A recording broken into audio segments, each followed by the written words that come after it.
நிரஞ்சன். நான் உங்க சுசி. இன்னைக்கு நம்ம எஸ்என் சேனல்ல எப்படி முட்டை குழம்பு வைக்கிறதுன்னு தான் பார்க்க போறோம். வாங்க ஃபர்ஸ்ட் அடுப்பு பற்ற வச்சுக்கலாம்.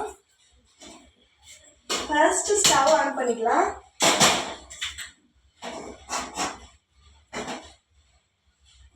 ஸ்டவ் ஆன் பண்ணிட்டு இப்ப ஆயில் ஊற்றிக்கலாம். தேவைக்கு ஏற்ப ஆயில் ஊற்றிக்கலாம்.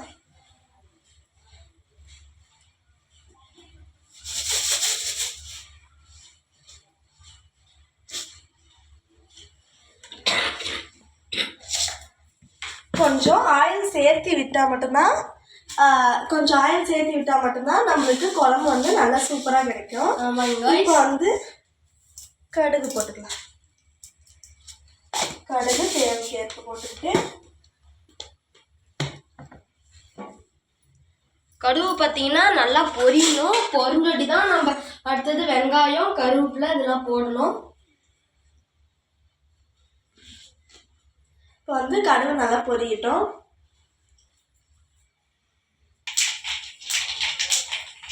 இப்போ கடுகு பொரியுது. இப்போ நம்ம வெங்காயமும் கருவேப்பிலையும் சேர்த்துக்கலாம்.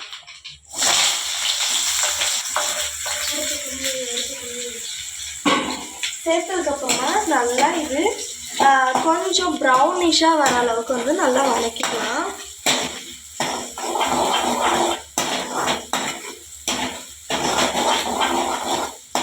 இது நல்லா வதங்கட்டும்.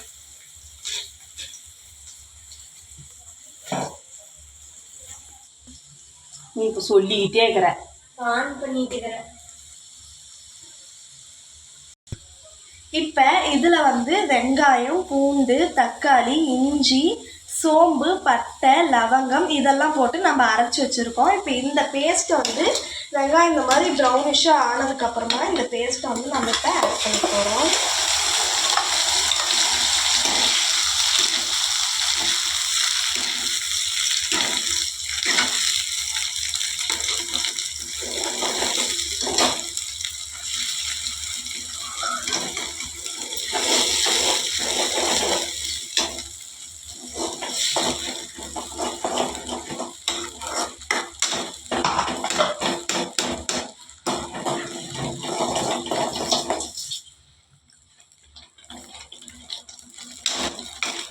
இப்போ இந்த பேஸ்ட் ஊற்றுனதுக்கு அப்புறமா கொஞ்சம் அடுப்பு கொஞ்சம் சிம்மில் வச்சுக்கோங்க, கம்மியாக வச்சுக்கோங்க. இல்லைன்னா இது இதாக பாருங்கள் இந்த மாதிரி கொதிக்கும், உங்கள் மேலே பட்டுரும். அதனால கொஞ்சம் கம்மியாக வச்சுட்டு இப்போ இது நல்லா பச்சை வாசனை போகிற அளவுக்கு நல்லா வதக்கி எடுத்துக்கலாம். இப்போ பாருங்கள் நல்லா வதங்கிடுச்சு. இதுக்கப்புறமா நாம் மஞ்சத்தூள் சேர்த்துக்கலாம்.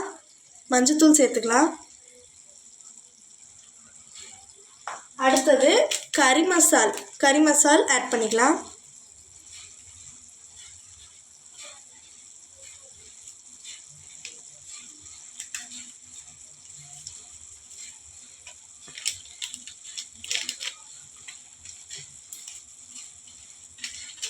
நெக்ஸ்ட் கொத்தமல்லி தூள் ஆட் பண்ணிக்கலாம்.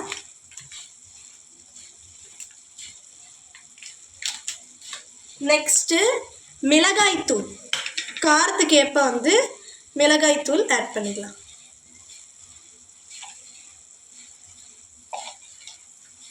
காரம் ஓவராக வேணாங்கிறவங்க 1 ஸ்பூன் இல்லைன்னா 1½ ஸ்பூன் மட்டும் ஆட் பண்ணிக்கோங்க. இப்போ இதை நல்லா கலக்கி விட்டுக்கலாம். மசால் போட்டோட்டி கிண்டி விட்டுக்கிட்டே இருங்க, இல்லைன்னா அடி பிடிக்கும். இப்போ நல்லா ப்ரௌன் கலரில் வர ஆரம்பிச்சிடும் பாருங்க. இது நல்லா கலக்கிட்டோம். இப்போ இந்த மசாலெலாம் போட்டதுக்கப்புறம் லைட்டாக ஸ்மெல் வர ஆரம்பிக்கும். அந்த ஸ்மெல் வரும்போது அந்த மசாலோட ஸ்மெல்லாம் சேர்த்து சூப்பராக ஸ்மெல் நல்லா வரும். இப்போ நம்ம என்ன ஆட் பண்ணணும்னா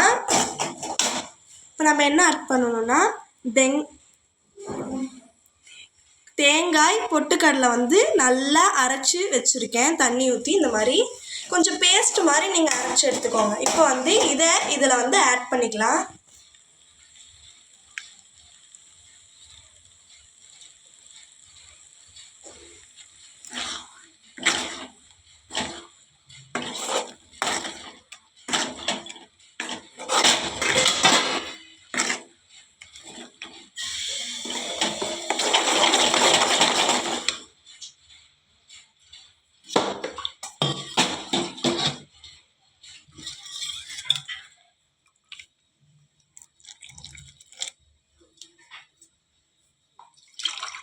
இந்த ஜார்லேயே தண்ணி எடுத்து அதோட நல்லா அந்த பேஸ்டெல்லாம் இதில் வர அளவுக்கு மிக்ஸ் பண்ணி திரும்பவும் இதில் தண்ணி ஊற்றிடலாம்.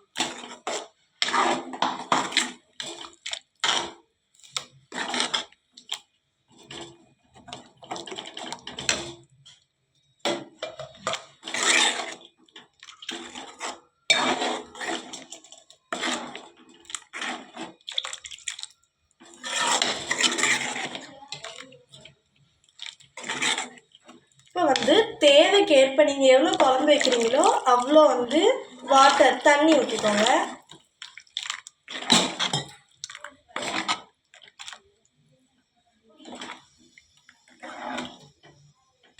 தேவையான அளவு கல்லுப்பு சேர்த்துக்கலாம். இப்போ இதை நல்லா கலக்கி விட்டுட்டு மூடி போட்டு கொதிக்க விட்டுறலாம். இந்த மாதிரி நுரையாக வரும். அப்படின்னா இன்னும் கொஞ்சம் கொதிக்கணும் அப்படின்னு வந்து அர்த்தம். இன்னும் நல்லா வந்து கொதிக்க விட்டு எடுத்துக்கலாம்.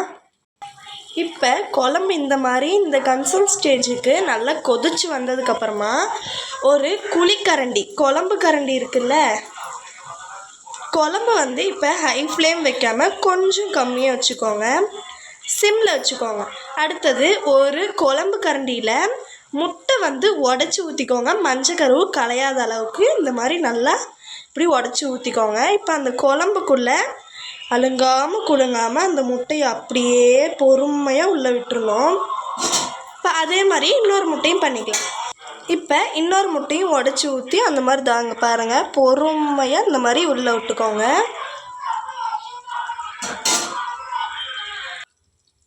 பாருங்கள், பொறுமையாக இந்த மாதிரி உள்ளே விட்டு அப்படியே விட்டுறணும். எதுவுமே கலக்கக்கூடாது, எதுவுமே பண்ணக்கூடாது. அதுக்கப்புறம் முட்டை வந்து வெந்து வரும். அதுக்கப்புறமா நம்ம பொறுமையாக கலக்கணும். இல்லைன்னா அந்த ஆம்லேட் மாதிரி இது வரும் இல்லையா, அதனால் வந்து அதை வந்து நம்ம கலக்கக்கூடாது. இப்போ நெக்ஸ்ட்டு இன்னொரு முட்டையும் போட்டுக்கலாம். மொத்தம் நாங்கள் 4 எக்ஸ் ஆட் பண்ணியிருக்கோம். 4 எக்ஸையும் இந்த மாதிரி இங்கே பாருங்கள், ஒன்று மேலே ஒன்று படாத மாதிரி இங்கே பாருங்கள், 4 எக்ஸு இங்கே ஒன்று, இங்கே ஒன்று, இங்கே ஒன்று, இங்கே ஒன்று, அந்த மாதிரி தூரமாக ஆட் பண்ணிக்கோங்க. உங்களுக்கு தெரியுதா ஒயிட் கலரில் இருக்கிறது, அதுதான் வந்து அந்த முட்டை. இப்போ வந்து உள்ளே நல்லா வேகணும், வெந்தொட்டி பார்க்கலாம். இப்போ வந்து இந்த மாதிரி மூடி போட்டு வேக வச்சுக்கலாம். இப்போ இந்த மாதிரி எண்ணெய் திரிஞ்சு வரணுங்க. பாருங்கள், எண்ணெய் திரிஞ்சிருக்கா. இப்போ வந்து அந்த முட்டையை லைட்டாக பொறுமையாக வந்து அது முட்டை ஊற்றுற இடத்துல மட்டும் அடி பிடிச்ச மாதிரி இருக்கும். அது பொறுமையாக எடுத்து இப்போ வந்து அதை கலக்கி விடுங்க.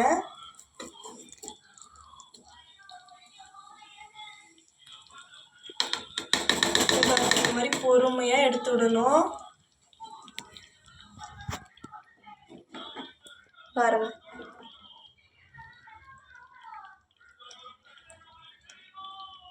அந்த முட்டை இருக்கு இல்லையா, ஊற்றுனது இப்போ நல்லா வெந்திருக்கும். அதை அப்படியே பொறுமையாக எடுத்து விடுங்க.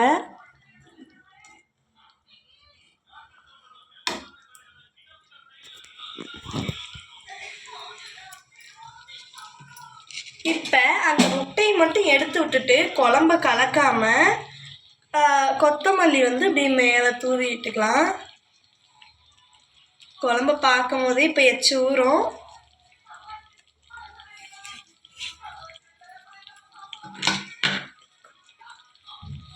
ஓகே, இப்போ வந்து குழம்பு ரெடி. இப்போ வந்து நீங்களும் சாப்பிட வாங்க. பாய். அடுத்த வீடியோவில் உங்களை பார்க்கலாம். மறக்காமல் சப்ஸ்கிரைப் பண்ணிடுங்க, லைக் பண்ணிடுங்க, ஷேரும் பண்ணிடுங்க. பாய்.